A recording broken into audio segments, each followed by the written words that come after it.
October 8 சென்னையில இருந்து 75 kilometre தொலைவில் உள்ள திருக்கழுக்குன்றத்துல ஒரு கூட்டம் நடந்துச்சு.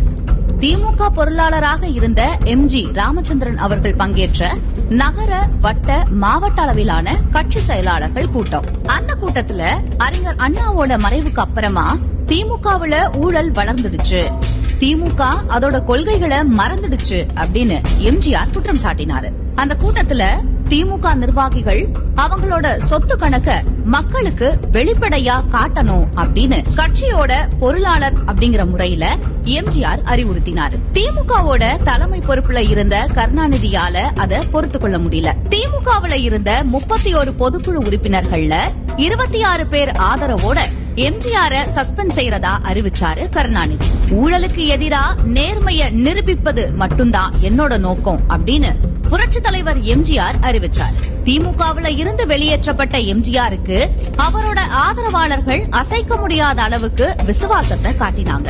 பெரியார், CN அண்ணாதுரை இவங்களோட பாதையில 1972ஆம் ஆண்டு அக்டோபர் 17ஆம் தேதி அதிமுக அப்படிங்கிற அண்ணா திராவிட முன்னேற்ற கழகம் என்ற பேர் இயக்கத்தை எம்ஜிஆர் உருவாக்கினார்.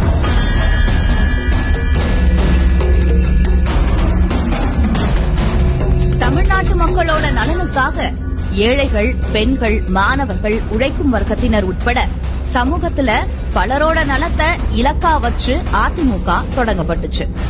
1976ஆம் ஆண்டு செப்டம்பர் மாதம் கோவையில நடந்த கூட்டத்துல அதிமுக அப்படிங்கிற பெயரோட அனைத்திந்தியா அப்படிங்கிற ஒட்டு சேர்க்கப்பட்டுச்சு. அன்னையில இருந்து அது அஇஅதிமுக அப்படின்னு அழைக்கப்பட்டது.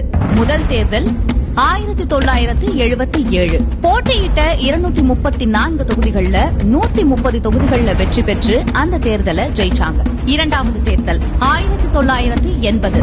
போட்டியிட்ட 234 தொகுதிகள்ல 129 கைப்பற்றி அந்த தேர்தலையும் ஜெயிச்சாங்க. மூன்றாவது தேர்தல் 1984. போட்டியிட்ட 234 தொகுதிகள்ல 132 கைப்பற்றி அந்த தேர்தலையும் ஜெயிச்சாங்க.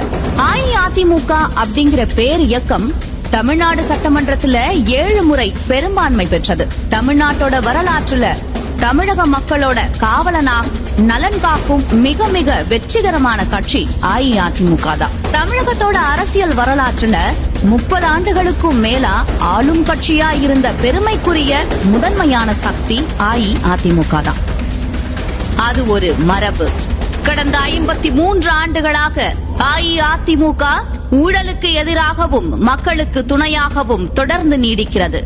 புரட்சி தலைவர் எம்ஜிஆர், புரட்சி தலைவி அம்மா, புரட்சி தமிழர் எடப்பாடி பழனிசாமி ஆகியோரால் அதிமுக ஊழலுக்கு எதிரான கட்சியாக தொடர்ந்து நீடிக்கிறது. இது ஒரு வரலாறு. இது என்றும் தொடரும்.